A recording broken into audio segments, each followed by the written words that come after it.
Hey guys, welcome to day 4 of the Learn 60 Idioms in 30 Days series. ఇప్పుడు నేను మీకు 2 English ఇడియమ్స్ని example సహాయంతో ఈజీగా గుర్తుండిపోయేలా ఎక్స్ప్లెయిన్ చేస్తాను.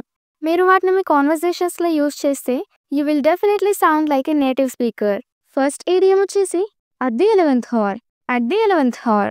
It means at the last possible moment, just before a deadline or before it's too late. అంటే గడువు ముగిసే చివరి క్షణంలో అన్నమాట. ఏదైనా పనిని లాస్ట్ మినిట్లో కంప్లీట్ చేసినప్పుడు ఈ ఈడియంని యూజ్ చేస్తాం. అంటే పనికి డెడ్లైన్ ఉంటుంది కదా, ఇంతసేపట్లోనే కంప్లీట్ చేయాలి అనేసి ఆ లాస్ట్ మినిట్లో ఇక టైం అయిపోతుంది అన్నప్పుడు కొందరు వర్క్ కంప్లీట్ చేస్తారు కదా, ఈ ఈడియం వాళ్ళ గురించి అన్నమాట. For example, I always finish my homework at the 11th hour. నేను ఎప్పుడు నా హోంవర్క్ని లాస్ట్ మినిట్లో పూర్తి చేస్తాను. ఇంకొక ఎగ్జాంపుల్ వచ్చేసి she reached the college at the 11th hour just before the gate closed. ఆమె కాలేజ్ గేట్ క్లోజ్ చేసే ముందు లాస్ట్ మినిట్లో కాలేజ్కి చేరుకుంది. నెక్స్ట్ ఈడియంకి వెళ్ళే ముందు ఒక చిన్న టెస్ట్ తీసుకుందాం. ఆమె లాస్ట్ మినిట్లో అసైన్మెంట్ సబ్మిట్ చేసింది. ఇప్పుడు ఒక 15 seconds టైం ఇస్తాను.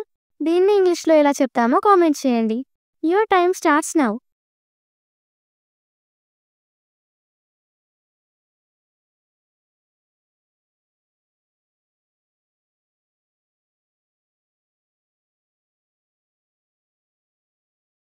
రాసారా? గ్రేట్. నేను మీ ఆన్సర్ తర్వాత చూస్తాను.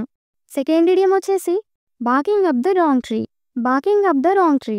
It means making a wrong assumption or accusing the wrong person or following the wrong approach. ఇక్కడ రాంగ్ పర్సన్ అంటే తప్పుడు వ్యక్తి కాదు. ఏదైనా సిచ్యువేషన్లో ఒకతను చేసిన పనిని తెలిసైనా తెలియకుండైనా ఇంకొకరు చేశారు అని చెప్పడం.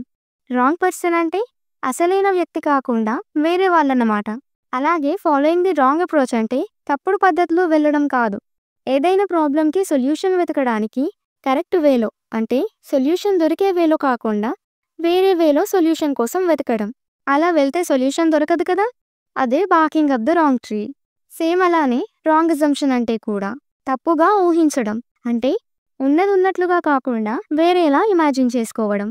ఇప్పుడు ఎగ్జాంపుల్స్ చూద్దాం. You will understand clearly. First one is I think you are barking up the wrong tree by looking in this area for the lost key. అంటే పోయిన తాళం చెవి కోసం ఈ ప్లేస్లో వెతకడం సరైంది కాదని నాకు అనిపిస్తుంది. నౌ ఇమాజిన్, మీ బ్రదర్ మధ్యాహ్నం ఇంటికి వచ్చి హాల్లోనే లంచ్ చేసి మళ్ళీ బయటికి వెళ్ళడానికి బైక్ దగ్గరికి వెళ్ళేసరికి బైక్ కీ లేదు. అప్పుడు బైక్ కీ ఎక్కడ వెతకాలి? హాల్లో వెతకాలి కదా. కానీ అతను వెళ్ళి కిచెన్లో బాల్కనీలో వెతుకుతున్నాడు. అక్కడ దొరుకుతుందా? దొరకదు కదా. అప్పుడు మీరు వెళ్ళి మీ బ్రదర్తో ఇలా అనొచ్చు. ఎందుకు? Because he is barking up the wrong tree. ఇక్కడ దీని అర్థం searching at the wrong place. Another example is if you think I took your book, you are barking up the wrong tree. ఒకవేళ నువ్వు నీ బుక్ నేను తీసుకున్నాను అనుకుంటే నువ్వు రాంగ్ పర్సన్ మీద ఆరోపణలు వేస్తున్నట్టే.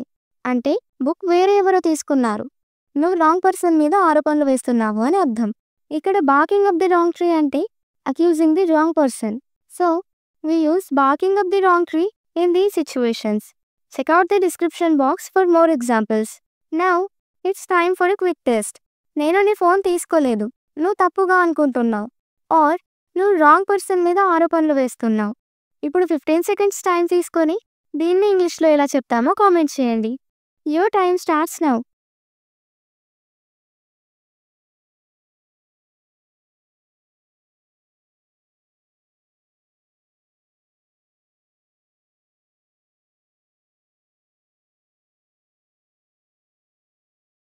ఆన్సర్ రాసారా? Very good. ఇప్పుడు మీ అందరి ఆన్సర్స్ చెక్ చేస్తాను. ఇప్పుడు ఏం చేయాలో మీకు తెలుసు కదా.